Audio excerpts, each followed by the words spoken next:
Hello, I'm Teresa Dallywell Davis and I'm one of two curators who are working on the Museum of London display, Dub London, Baseline of a City. Our display is part of a programme called Curating London, and that's about contemporary collecting and reflecting the lived experiences of Londoners today. We've been working in partnership with people right across the city to capture, collect and record people's experiences on dub reggae in London. I have a great job title and I'm called the Dub Curator. This carries a lot of responsibility. As one of the sisters from the Rastafari Movement UK told me, dub music is an expression of the African spirit, freedom and rhythm passed on through generations. This sound clash is part of a series of events throughout the week that introduces you to the forthcoming display Dub London. It's an opportunity to discover through stories, photographs and music the importance of dub music and how and why it was created, and why it's such an important part of the history of Black Londoners who are lived in a society where they were not made to feel welcome. With no outlet, there was a whole community that was forced to seek their own creativity, embracing the sounds of the B-side of reggae records that were coming out from Jamaica. Many young Black Londoners found fantastic and unique ways to create rhythmic, political poetry and words of their own experience of living in the UK. To hear these sounds, people would have to frequent reggae record shops across London. The reggae record shop is unique in many ways. They were and are the hubs of the community. It's a place to listen to sounds, play music, gossip, eat, and it was a place like home. Our display will spotlight the London Reggae Record Shop, its history, the music and its spirituality. We're going to recreate a record shop that will tell those stories and highlight the movers and influencers that have shaped our multicultural landscape in London. As part of Curating London, we have collected over 150 vinyl records for our own museum collection. These records have been chosen by 15 London reggae shop owners, and we've also created our own vinyl of interviews that we've undertaken, and that will enable you as the visitor to select tracks and listen to the music and also hear the interviews from the shop owners and also from people who were influenced or influencing the scene. We have contributions right across the board from reggae shops across London, sound systems such as Saxon Sound, Channel 1 Sound System, and Zinger Sound System, producers such as Dennis Bovell and Mad Professor, and a range of people with vast musical knowledge and fans. So people such as Michael Riley, Tipper Irie, Gaz Mail, and the Rastafari Movement UK, to a plethora of photographers. So we've acquired work from Dennis Morris, we'll be showing work by Adrian Boot, Eddie Achira, Poker Caesar, Sharon Douglas, Giovanna Santana, Charlie Phillips, Neil Kenlock, Stephen Moscow and Sid Shelton. And this display is only touching upon the many, many stories that are still out there. But we hope it shows how the power of music can change, politicise and spiritualise people. Finally, as part of the Sound Clash, we'll also be screening a film which is courtesy of Tuff Gong and Island Records, and it's celebrating the anniversary of what would have been Bob Marley's 75th birthday. The film will be about his time spent in London. Bob Marley had a long association with London and he performed at places like the Mangrove Club in Notting Hill, the Rainbow Theatre, which was near Finsbury Park, and played footy in Battersea Park. And he recorded and lived at Basin Street Studios. But for me, London is a place that is full of different music genres, and it's given me so much opportunity to listen and see music across the city. So what we've done is that we've asked a few people the question, how has music changed your experience of London? Or how has London shaped your experience of music?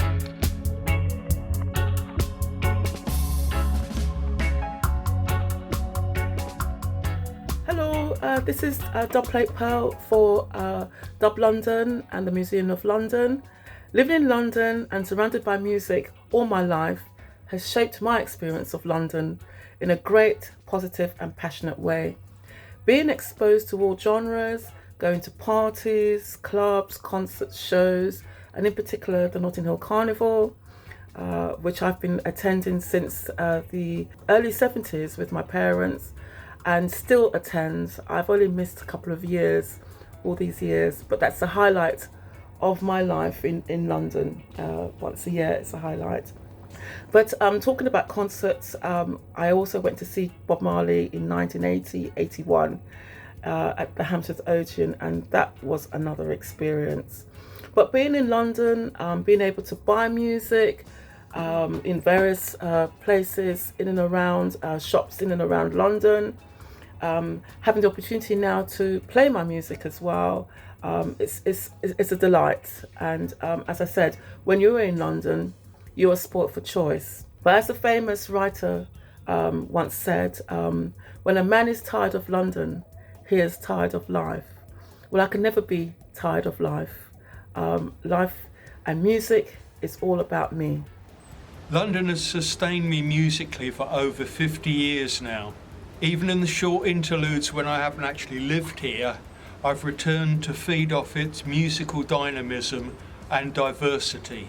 From the intoxicating intensity of Jar Shaka dances, through the whirlwind celebration of cultural diversity that were the Rock Against Racism shows of the late 70s, back through Marley's shows at the Lyceum in 1975, to the beginning of the 70s and Carnival, where I enjoyed the sounds of reggae blending with other Caribbean forms of music, and the beginnings of Afrobeat, all blended with wild psychedelia. There's nowhere quite like London town.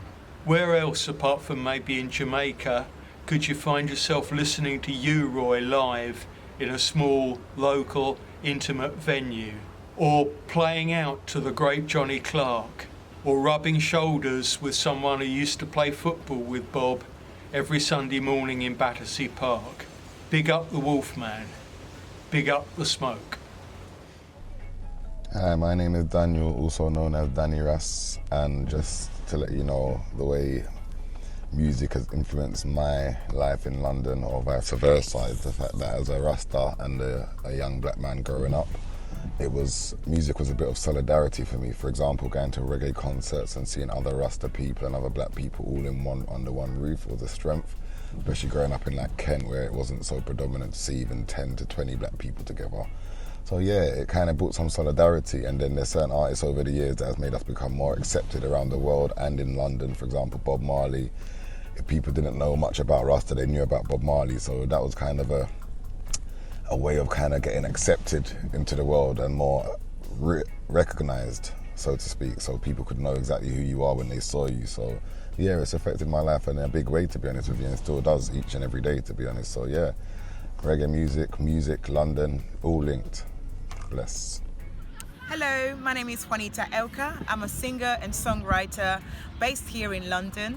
I could say that London has really shaped my taste in music. As I'm a singer, I work here with a band called Wada. Wada is a band that's really in the heart of the UK Latin scene, which I've been working for a very long time. And I also made a record with a band called Animans, and the record is called Exotic Other. And also I'm the lead singer of the London Afrobeat Collective, which we have made a record called Humans. So you can see that I'm involved in different projects, singing, writing and making music and listening to so many different sounds. And I think London has something really special. There's different people coming from different parts of the world where we can connect and make something really beautiful, which is music. Music can translate borders, languages, cultures, and you can meet them all right here in London City. Thank you. Growing up in Southeast London isn't like today, where you can just get music from any part of the world at a click of a button. The types of music I liked, soul, reggae, funk, jazz, you could only access those mainly by the odd radio program like Greg Edwards' Soul Show or David Rodigan's Reggae Show on Capital Radio. In the 70s and 80s, cassettes were passed around school. You might have followed a sound system like Saxon or Coxsone or Celoid or Channel One. There were the record shops, great record shops like Red Records in Peckham or Brixton, Dub Vendor in New Cross, Ray's Jazz Records, Black Market Records. There were fabulous clubs that you could go to. There was the Friday daytime sessions at Crackers Nightclub where you heard DJs like Gordon Mack and George Power and Paul Anderson playing soul, jazz and funk. It was through pirate radio stations that you listened to, whether it be like Horizon or Solar or LWR, or the first pirate radio station that I came across was the Dread Broadcasting Corporation, which played reggae music over the weekends. There were fabulous clubs where you could listen to a large and wide variety of music, from places like Dingwalls to the Electric Ballroom. There was the Fridge in Brixton. There were smaller clubs dotted all around, like the Bouncing Ball or the Cat's Whiskers. It changed its name multiple times on Peckham Road. There were the youth clubs, like I said, in which sound systems regularly played out up and down South East London, in Southwark, Lewisham and Deptford. Later on, there were the big warehouse parties, the so-called illegal warehouse parties that took place in former warehouses that were dotted around Bermondsey and the London Bridge area, as well as Camden and King's Cross. To venues today like, the Royal Festival Hall, the Barbican, Albert Hall, fabulous live venues. That's how London has shaped my experience of music. I think it is one of the premier cities for music. Anywhere in the world, you can literally listen to and find musicians that play any type of music in London. And I'm sort of really glad that the city shaped my musical experience in that way. I went to a lot of gigs in the late 70s and early 80s, and bands at that time were massively influenced by Jamaican reggae and dub, like the Slits and the Clash, who also collaborated with Mikey Dread. Most of the gigs I went to played reggae dub before and after the concerts. One of my favourite dub albums then was Aswad's new chapter in dub, 1982, but my all-time favourite was Linton Kwesi Johnson in dub, released in 1980 and produced by Dennis Bovell. I was really into British new wave bands who were heavily influenced by dub, like Basement 5, Don Letts was the singer for a while, Killing Joke, who put out dub versions of their tracks. Jarwal's dub bass rhythms on Pill's Metal Box I played non-stop when it came out. I remember going up to the Virgin record store and buying it in the original metal box. I've still got it. It's a bit rusty now, a bit like me. Greetings, I'm Sheba Levi Stewart, and I want to share with you today my experience of music in London. I was born in Jamaica, spent the first 10 years of my life there, surrounded by music and loving it. My childhood was spent in Birmingham, and I came to London as a young teenager. In London, I was exposed to far more things, entertainment-wise, and music is one of the things that I got to experience on a wider level. I went to nightclubs such as Ronnie Scott's, Colombo's, Four Aces, Narek, and so many, Bali High. I forget some of the names, but I got a lot of exposure to different music through nightclubs and raving. I also went to, and still love to go to, live concerts. I love live reggae. I listen to many of our great icons in London. I also managed to listen to the same icons and more through radio. We have a very vibrant pirate radio network here, as well as regular radio, and most people nowadays do find reggae quite a good music to listen to, so there's a lot of exposure to that always. Soul I listen to and still do, and was exposed to that in the 70s much more, I feel. The nightclubs that we went to always had very good DJs that was good at finding a variety. The selections were never boring. Notting Hill Carnival has been a great source of music inspiration for me also. The carnival comes once a year, and with it comes a host of different types of music, from dancehall to calypso, salsa, soca. It's all there, Latin music. So carnival is a good way that I got exposed to different music. Radio is another good source. I buy music. I buy CDs now. Back in the day it was record, vinyls and tapes. London all in all has been good for my musical experience, because I've been able to listen to a variety. I've been able to get a huge selection of music that I love, such as roots reggae, which has inspired my liberty and has inspired me to look towards Rastafari, which in turn has been the upliftment in my life as an adult. Trying to get along out here in this big bad Babylon that we live in.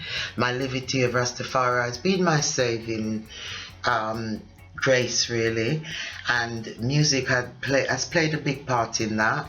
So I would say my London has been a good experience for my musical taste, and it's also in turn the musical taste has been a good experience for my life choices and my survival. Music has shaped my experience of London. In fact, that's the very reason why I moved from Belgium to London to study music. Because in Belgium and in most places, you can only study classical or jazz. And as a musician, as a vocalist, I was fortunate enough to study here in London other genres such as ska, country music, rock and roll, reggae, and so many others. But most importantly, I found an incredible community of musicians from all around the world, and each of them were bringing their special spices to the music scene in London.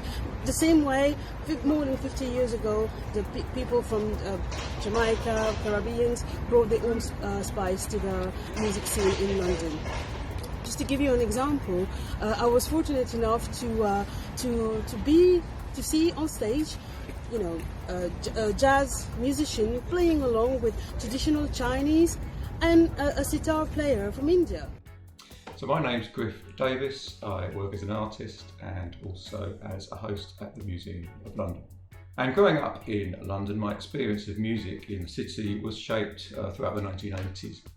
It was a time when there was so much different music to discover throughout the city. It seemed to forever be going to venues like the Town and Country Club in Kentish Town, or the Academy in Brixton, Hammersmith Palais, or Clapham Grand, seeing, could be Fela Kuti or George Clinton in Parliament, could be Ornette Coleman or Public Enemy. All fantastic. But another thing that happened every summer in the city was the free festivals in parks around London throughout the 1980s. Whether it was Battersea Park, Victoria Park, Jubilee Gardens or Clapham Common. It was time to just turn up, meet some friends. You could come and go as you liked. And they often had a political edge. It could be Rock Against Racism, Coal Not Dole, Jobs for a Change, or CND. Saw loads and loads of great acts there.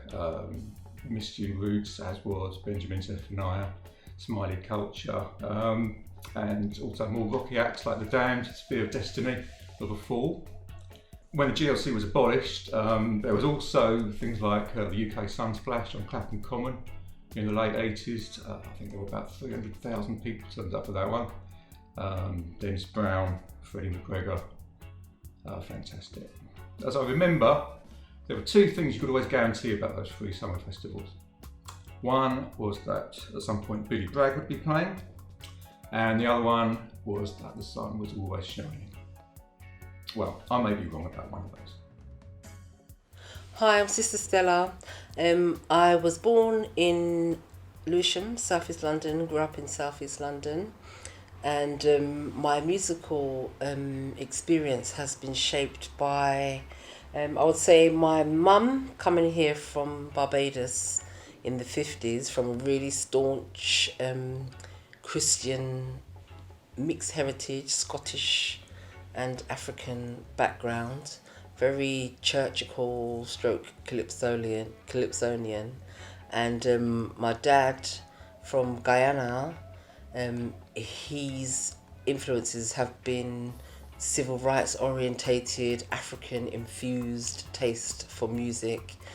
His priorities were music, not necessarily education, but every room was full of music in our house. So when you mix that with the influences of myself and my sisters, there was 5 girls in our family, each from different musical eras.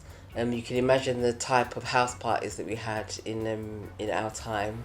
It was a beautiful conflict of musical sounds, from the jazz of Anita O'Day, Idris Muhammad, Lord Kitchener, Led Zeppelin, Curtis Mayfield, Nina Simone, Roberta Flack, and of course Dennis Brown, artists like Dennis Brown, Barrington Levy, and Bob Marley. And then eventually we would go into more reggae. I would be on the reggae scene, the dub scene, and go into all the 12 tribes reggae dances with my older sisters.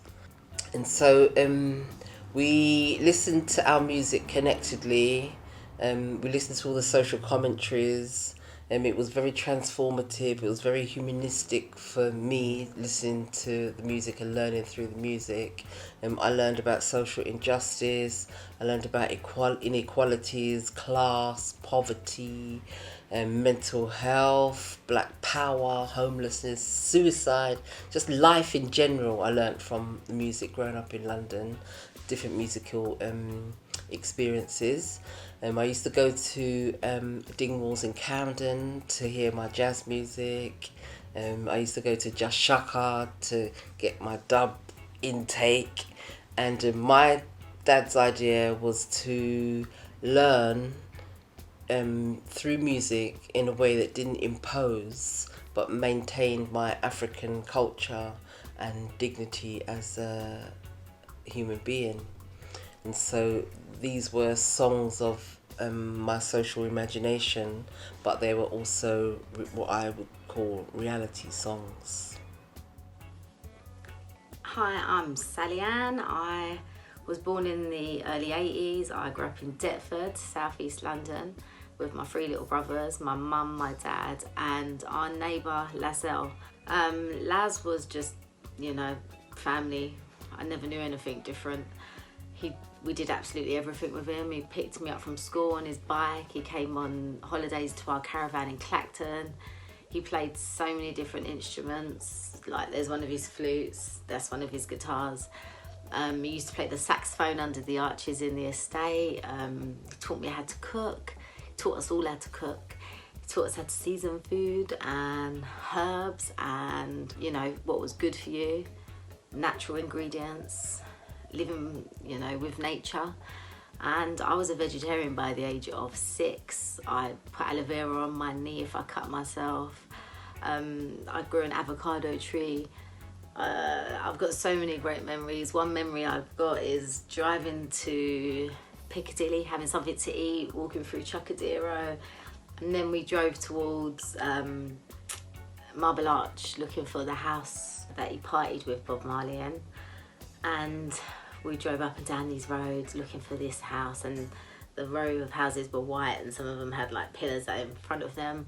And he told us stories about Bob getting his locks washed by 4 women, and he'd laugh and chuckle, say the good old days, you know. Laz was a true Rasta man through and through, with his spiritual beliefs, his morals, his teachings, his wisdom, his love and his sadness of Africa. He never trusted any authority. Laz had a real feel of life like no other person I've ever met.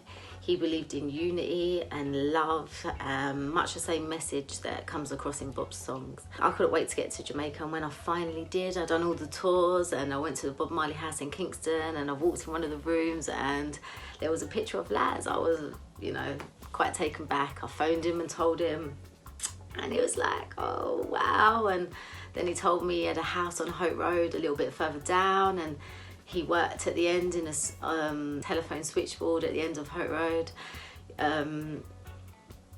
Yeah, Laz was an amazing man, and I am truly thankful for being blessed with him in my life. Yeah, this is Mini Muscle. And I'm Shaw Muscle, and we're representing Saxon Sound. I mean, where should we start? Yeah, well, Saxon Sound was formed in 1976 by my brother, which is his father, Lloyd Francis, aka Musclehead, his friend Dennis Rowe. Saxon was a blues sound at that time. Used to play in house parties. We called them shubbeens at the time, and from it formed into a big sound from then. Like, we was playing in the area and we started to control the area, and then it broadened out and we started to play like all over London. Then we started to play all over England, and now it's like all over the world. So the sound was just getting bigger and bigger, and we had like loads of artists performing on the sound. So it was local talent, and even talent would come from overseas and do something. But yeah, we had a local talent, people like Papa Levi, Rankin Coley at the time, Mello, Maxi Priest, Roger Robin, so much names to name, you know, and Daddy Colonel, Sandy, you know, Miss Irie, Tipper Irie, loads of names. The names is too much, you know. I could be here all night just naming some names that's passed through the sound. I mean, when I was going to school, there was one of the DJs in my school. His name was Peter Townsend. He was on my brother's sound, and he was a tender age of 8. You know what I mean?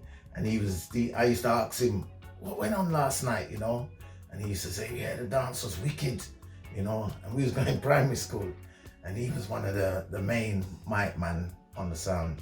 You know, we call them MCs at them days, not DJs, we just call them MCs, Master of Ceremony. Was playing everywhere. I mean, I feel like the sound stopped me from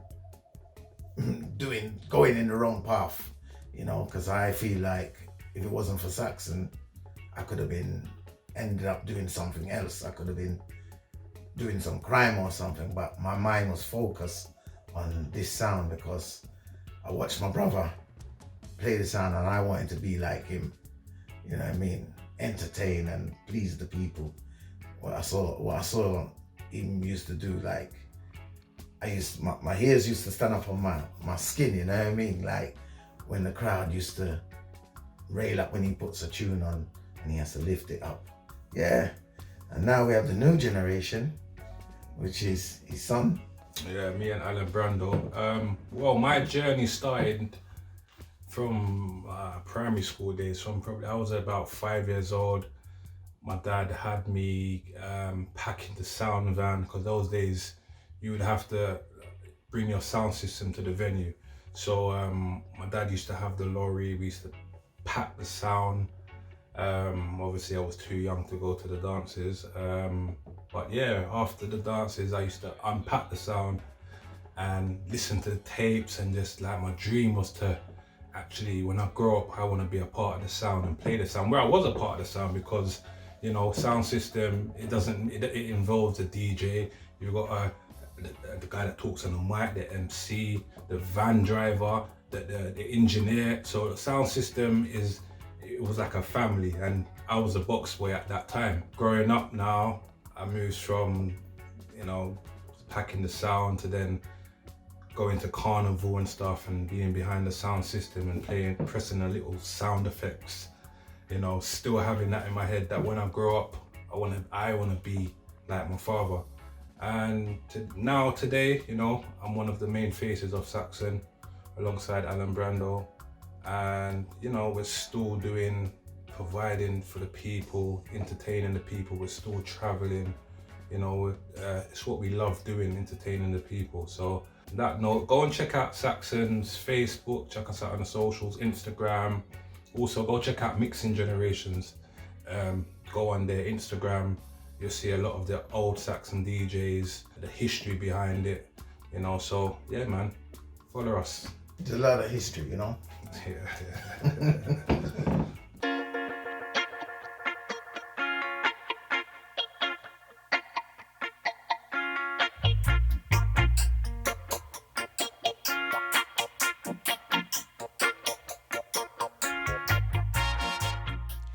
My parents came to this country from Jamaica in the 1950s, well, what people call nowadays the Windrush generation. And the Jamaican community in those days was a really close-knit one, and people socialised with each other, and they tended to socialise with people from the same district in Jamaica, even the same village. And food was part of life, but music was part of life. My parents came to this country separately. They came from the same village and they knew each other, but they only realised each other were there when they're in London. My father met someone on the street and she said, "Guess who's in London?" Little Lucille, that was my mother. But they wanted to come here and better themselves. And also, they felt they were coming to the mother country. And they had quite a idealistic view of London, but when they came here, it wasn't quite what they thought. They weren't expecting the racism, to be honest. We started out living in Paddington, sort of North Kensington, Notting Hill even, and that was very much where a lot of West Indian migrants lived back in the 50s, because if you came to Britain by boat, say Southampton or Portsmouth, and you got on the train, you got off at Paddington.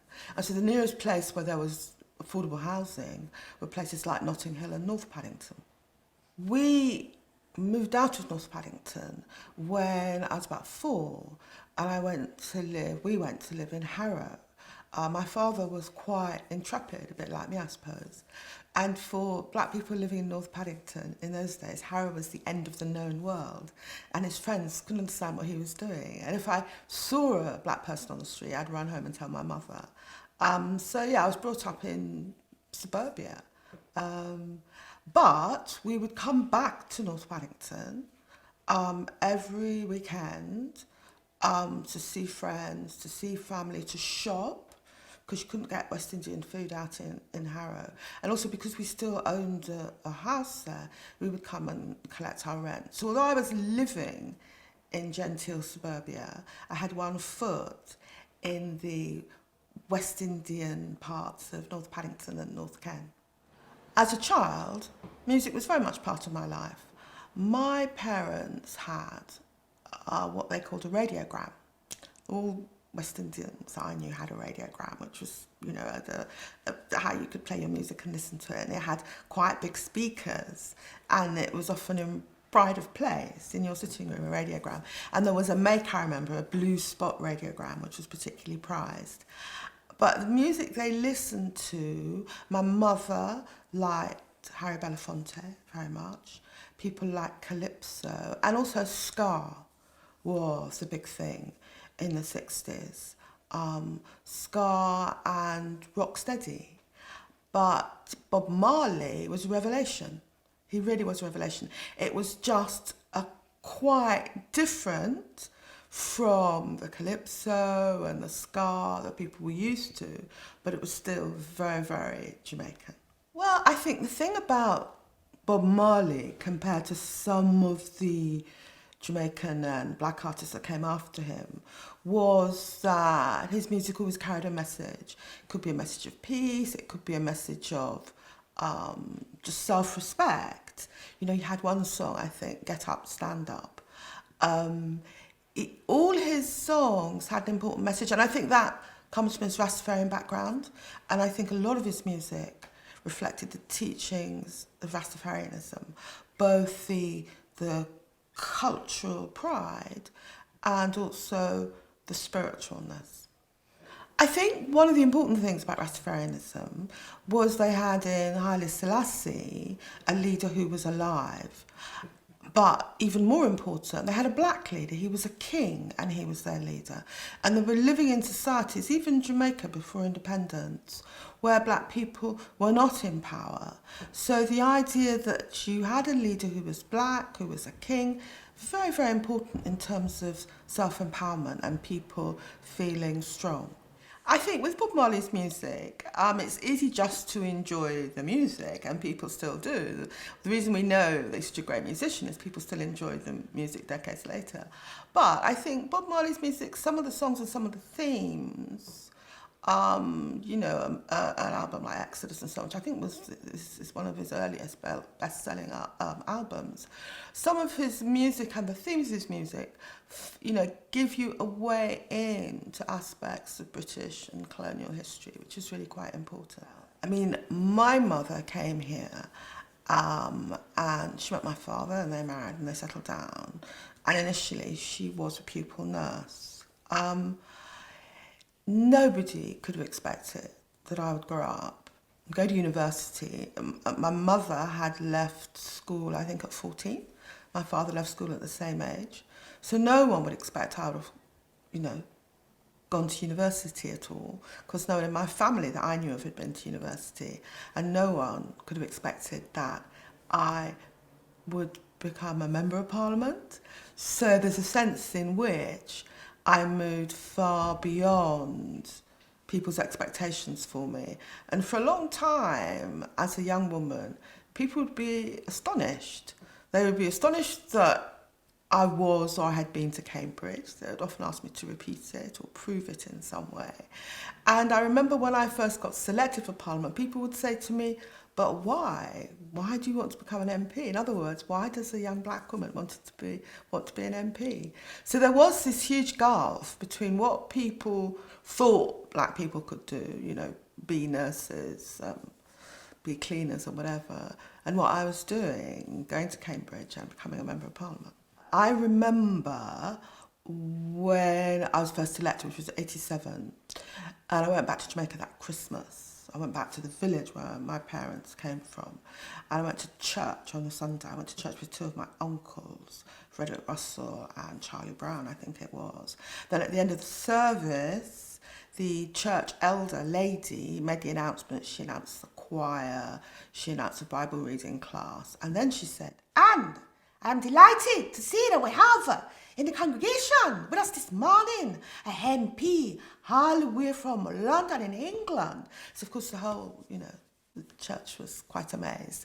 And when I came out of the church, this lady rushed up to me. I didn't know her, but she knew me, she knew my family.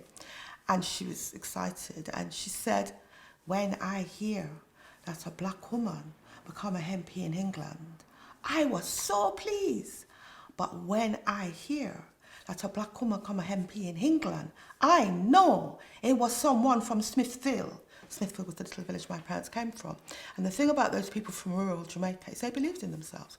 They believed you could leave their village in the hills of Jamaica and you could conquer the world.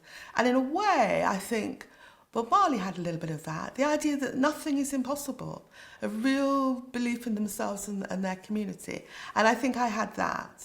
There are a lot of challenges in Britain today for black people, but in as much as a society has become more multicultural and accepts people of different races, Bob Marley was a very important part of that. People nowadays are talking about the importance of culture and history and of people learning about British history to include empire and colonialism and the rest of it, and the importance of learning about black history.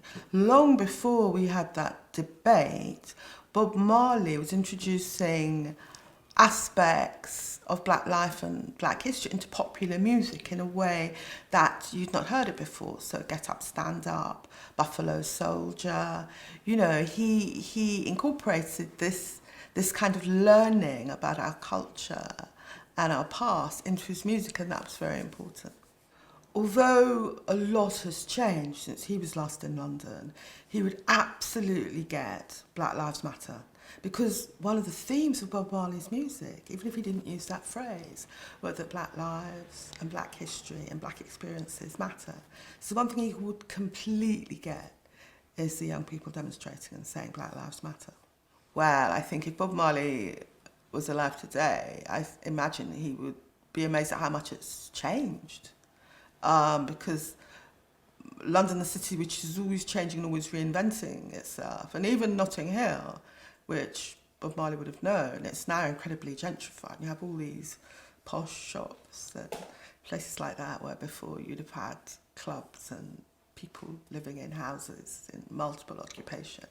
So I mean, his first thought would be how much it had changed, I think. But he'd be pleased to see that people were still playing his music.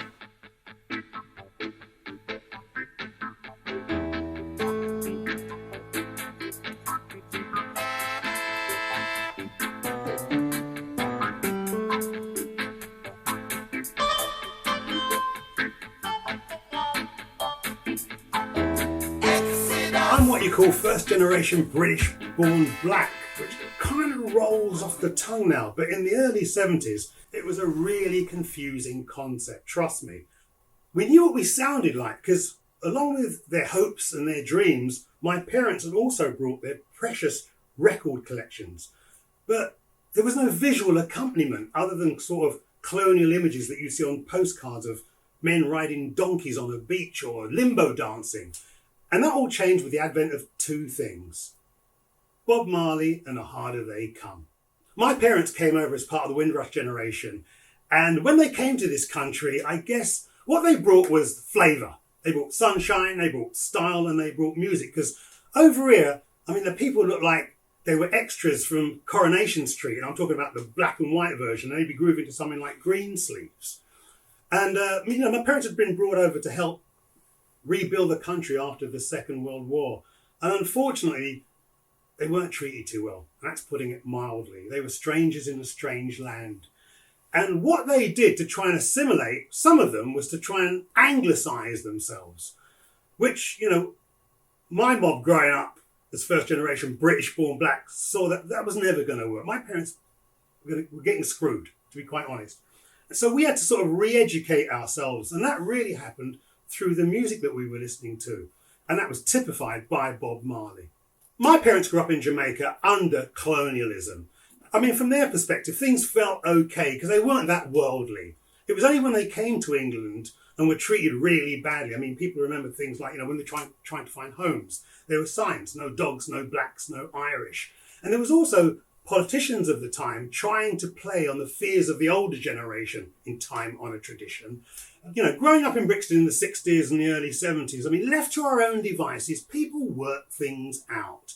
It was only when the politics came into play, the whole divide and rule, you know, as typified by Enoch Powell with his Rivers of Blood speech, or over in Notting Hill, we had Mosley and his black shirts. And that started to cause this kind of racial divide. I went to grammar school, and for the first 2 or 3 years, I was the only black man there. And, you know, what they taught us wasn't exactly empowering. You know, what they taught me was I was a slave and shouldn't I be grateful that I'm here? But through self-education, and it has to be said, music, I realised that was not the whole story. And between the music I was listening to, which was politicised militant reggae, and the civil rights struggle that was going on in America in '68 and the whole Black Power, Angela Davis thing, I became this kind of politicised, rebellious youth. Growing up in Brixton, I was surrounded by Jamaican music, but I didn't think anything of it because it was just there. You know, so we're talking about Prince Buster and Toots and the Maytals and things like that. Although old Jamaicans also loved country and western and old crooners, people like Nat King Cole, Jim Reeves and things like that. But I was also being turned on by the stuff my white mates were listening to. So I'm digging the Beatles, the Stones, the Kinks, the Who, Bowie. And that's all very much part of this black British duality, you know. I mean, you know, people often talk about what the Afro-Caribbeans brought to the UK, but, you know, we got something from the exchange as well. So I think it was between the music I was listening to and seeing The Harder They Come. I can't tell you how important seeing that film was for my generation, because we were running around like headless chickens trying to work out where we fitted in. And at that time, it was very in vogue to kind of emulate the American blueprint, which was all about soul and Tamil and Motown. But somehow that didn't seem to sit right with the social and political struggle that was going on in this country. And then I saw A Harder They Come in 1971 and was particularly taken by its power to inform, entertain, and educate me about my own culture. And I think it was seeing that particular film that made me want to express myself visually. But in the early 70s, for a young black man who wanted to be in the film business, ridiculous. It was an old white man, old school network. And that all changed when punk rock came along about 6 years later with the whole DIY ethic. And, you know, while this punk energy's flying around, you know, my white mates are picking up guitars, I was so inspired that I wanted to pick up something too. So I picked up a Super 8 camera and reinvented myself as Don Letts the filmmaker. You know what's really funny is that it's through my association with the punk rockers that I began to see the punk rock in reggae itself. You know, people got to understand, punk did not begin and end in the late 70s. It has a heritage and it's a tradition. And it's all about turning problems into assets, using what you got to get what you need. And reggae is certainly a great example of that. I mean, the reason we came up with the skank is we couldn't do all the fancy Eric Clapton stuff. You know what I mean? So we came up with this chord thing and made a virtue out of that. Same thing on the keyboards. Couldn't do Rick Wakeman stuff, but we could hold a couple of chords down and turn that into an asset. Same thing on the mic. Couldn't sing, but turned chatting on the mic into an art form. All that stuff came out of Jamaica before punk rock. The very idea of using a mixing desk as an instrument in of itself all came out of Jamaica, all pre-punk rock, but it was definitely from a punk rock aesthetic. So there was an association formed between these like-minded rebels that were being treated just as badly by Babylon. It wasn't just a black and white thing. You know, my white mates were feeling the pressure too. Because interestingly, I think you have to look at the social, political and economic climate of the mid to late 70s. Because, you know, by that time, society had managed to alienate its own white youth. Because as Johnny Rotten, as he was known then, so eloquently put it, it definitely felt like there was no future. Luckily for me and my black brethren, we had a soundtrack to ease our pain. But my white mates, not so lucky. The popular music at the time was a million miles from the vibe on the streets. So my white mates set about creating a soundtrack that was sort of relevant to their situation, sort of the people, for the people, by the people, punk rock. And interestingly, I got the gig to DJ in the UK's very first punk rock venue, the Roxy. And this was so early in the punk rock days, there were no UK punk records to play. So what's the guy to do? I'm playing what I like. I'm playing hardcore dub reggae. Lucky for me, punks loved it. They loved the fact that it was anti-establishment. They obviously loved the bass lines. And a lot of the inspiration my punk friends took from reggae would be typified by bands like The Clash and The Slits and Public Image. And people often ask, well, what did reggae get out of the deal? I'll tell you what reggae got out of the deal. It got exposure. And that's all it needed because, you know what, we could do the rest. I think what's interesting to me is that while the politicians were playing on the fears of the older white folk, it was the music of Jamaica that was sort of capturing the imagination of the youth on the street. You know, with the launch of labels like Trojan Records, who provided the soundtrack to the UK's first multiracial youth movement, Skinheads. And I'm talking about the fashion version, not the fascist version that emerged in the late 70s. And they were really a mashup of kind of white working class youth that loved the style and the music of the Jamaican Rude Boys.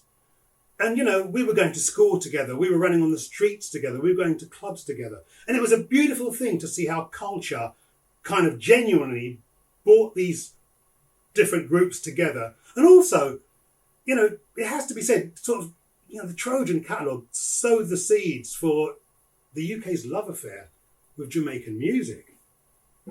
So in the early 70s, I'm sort of running around like a headless chicken, trying to work out what the duality of my existence actually meant. And in 1975, it all came together when I saw Bob Marley at the Lyceum.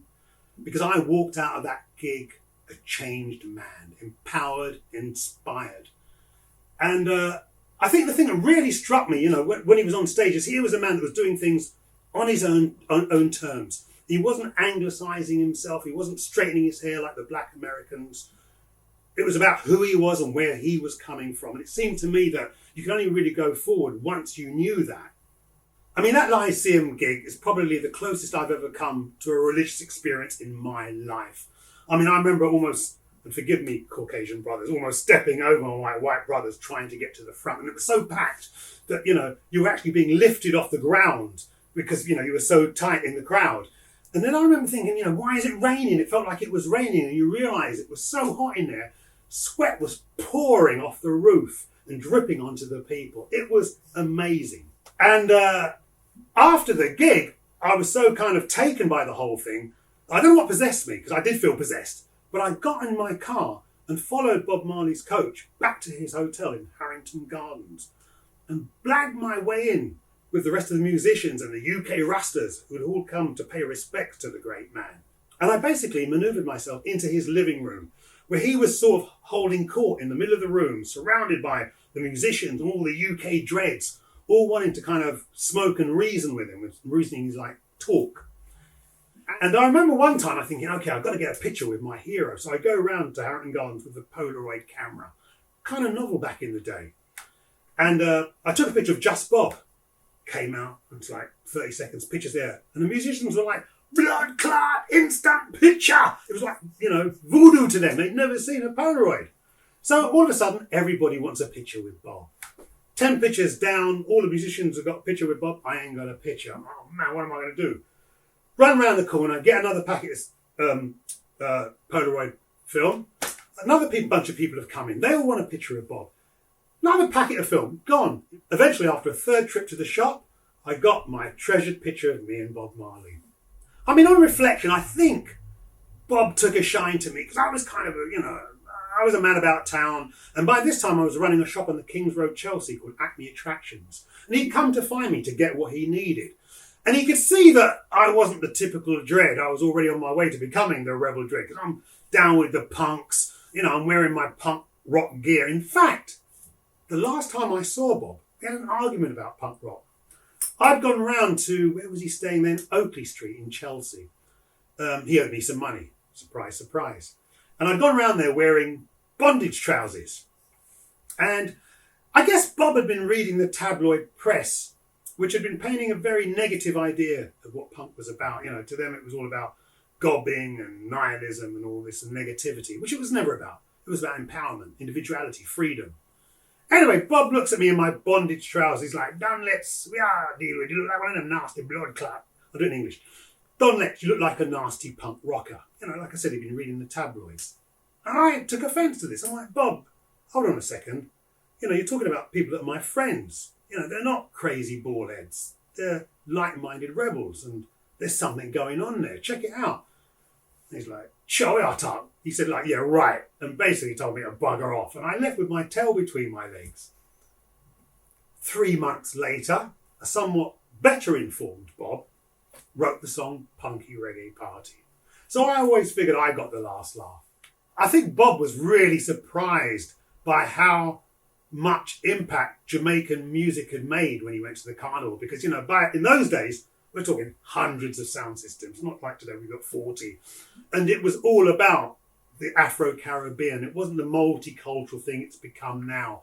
And it was really 2 days where, those streets were ours, man. After 300 and however many days were left in the year, those 2 days were ours. And they were tremendously important in letting off pressure, letting off steam. And it provides a kind of cultural barometer to see where our heads are at politically, socially, and musically. Because, you know, all the latest hot sounds, that's where you'd hear them at the carnival. And it's a testament really to the power of culture to unite the people and help us to integrate and make this place a more interesting country. You know, I think the Afro-Caribbean input has changed the idea of what it means to be British. In a professional capacity, I've been around the world a few times. You'd think that the biggest stars on this planet would be something like Stones or the Beatles or Bono or something. But it's not, you know, it's Bob Marley. And not necessarily because he sold more records, it's simply because he speaks to more people than all those brothers put together. And that's because there's more people being screwed over than there are that are having a good time. I think the reason that Bob has such a lasting legacy, besides having great tunes, is that he did believe in music as a tool for social change. It's interesting in the 21st century that the side of Bob that's being pushed is the kind of love, spiritual, conscious thing, which we all need, don't get me wrong. But I don't think that it should be at the expense of the ragamuffin, rude boy, rebel, because we need that too. Because until Black Lives Matter, all we were hearing is one love. And we did need that, but it was a little naive, you know, because just look a bit further than, you know, your own bubble. And, you know, we need a bit more than one love. We need to get up and stand up for our rights.